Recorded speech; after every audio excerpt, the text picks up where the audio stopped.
So I know more information is required of me.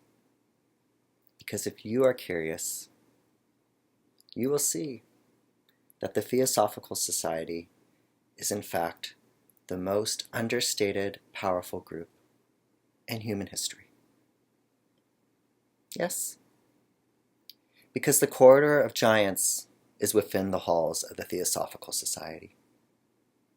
Yes, the foundation of our modern civilized world depended upon the achievement of the Theosophical Society. And I know it's probably your first time even hearing about them, even though they are over 100 years old, and so much more older if you have a conception of theosophy as simply being divine wisdom. So it's no big task having to be the storer of ancient wisdom. It's no small feat having to collect the teachings of your ancestors. And this isn't just knowledge about numbers and dates, battles and people. It's soul knowledge, knowledge of the human soul. Because there are lessons in this life, and there are soul lessons. We learn what our soul needs to learn. We do. Because everything comes back in time. Everything. The same feelings, the same emotions, the same challenges, and the same task.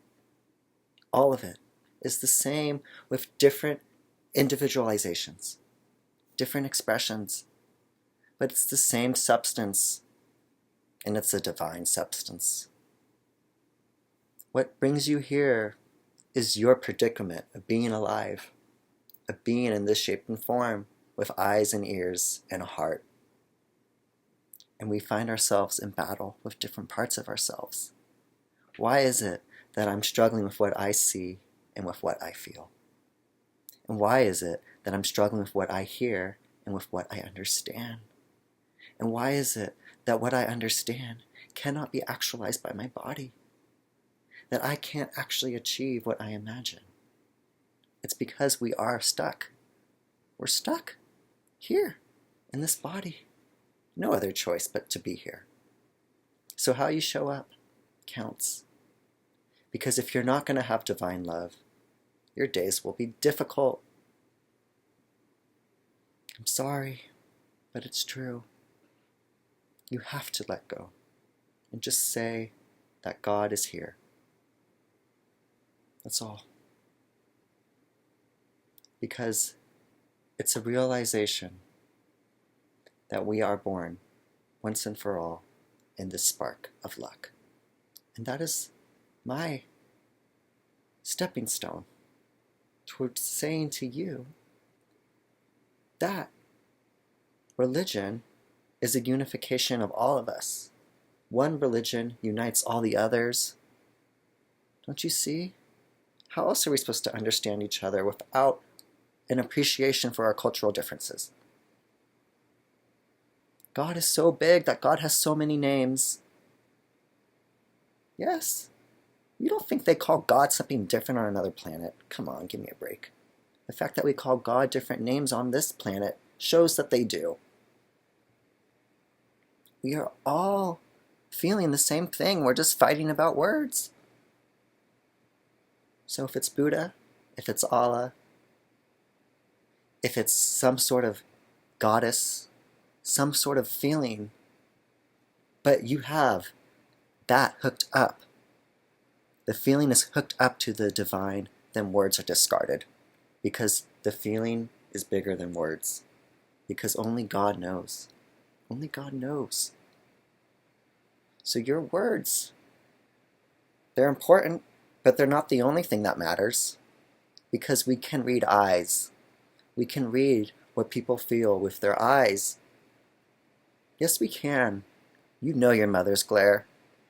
And you know what your father means when he does this. It's because you understand me. By looking at me, you understand me. And I understand you.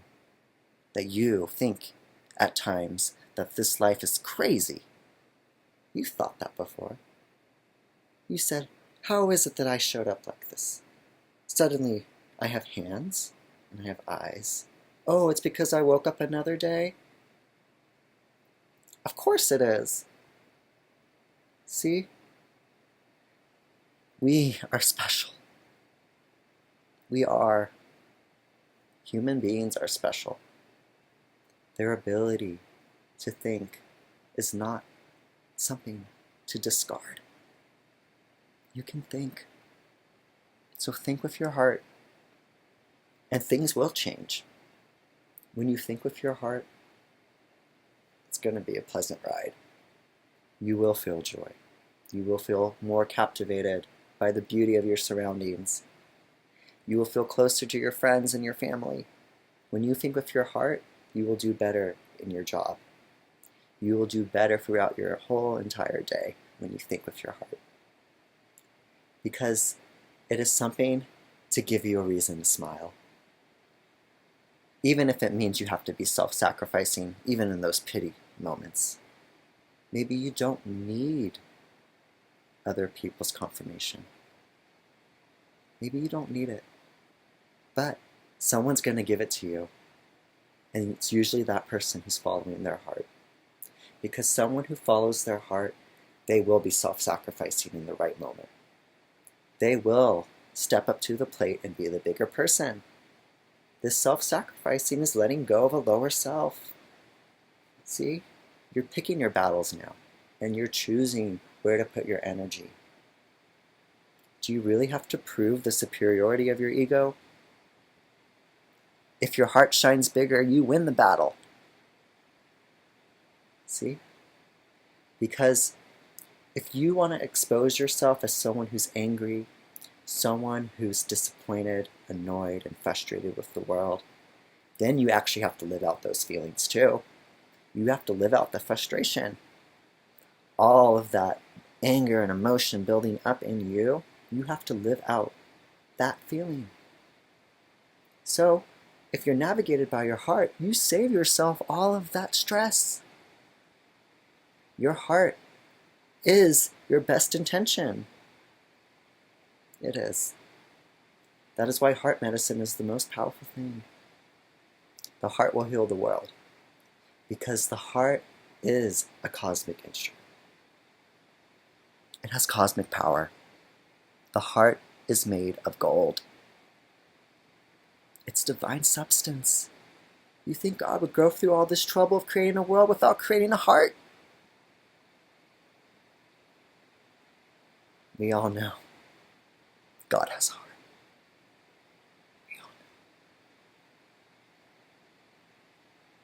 Because we are the heart. We are the heart of God. And that is why I want to bring us back home. Bring us back home for the search for meaning. This search of figuring out the lessons of life. This is our home. This home of learning, how are we going to become better? How are we going to fully embrace our heart? That's a lesson in itself. Your heart is your medicine. And that's where I really want to leave this point with you. That if you are in a state of doubt, if you are in a state of insecurity and uncertainty, your heart will save you. You will be saved by your heart. Because love is the reward of the victor. Love is the reward of the man who is victorious in battle. Because the winner of the battle takes a bride. He takes a bride because he wants to continue the legacy of living, the legacy of life, because life is entrenched in meaning. To live is to foster meaning. So, when I think about heart medicine, I think about you. Because the heart is never alone.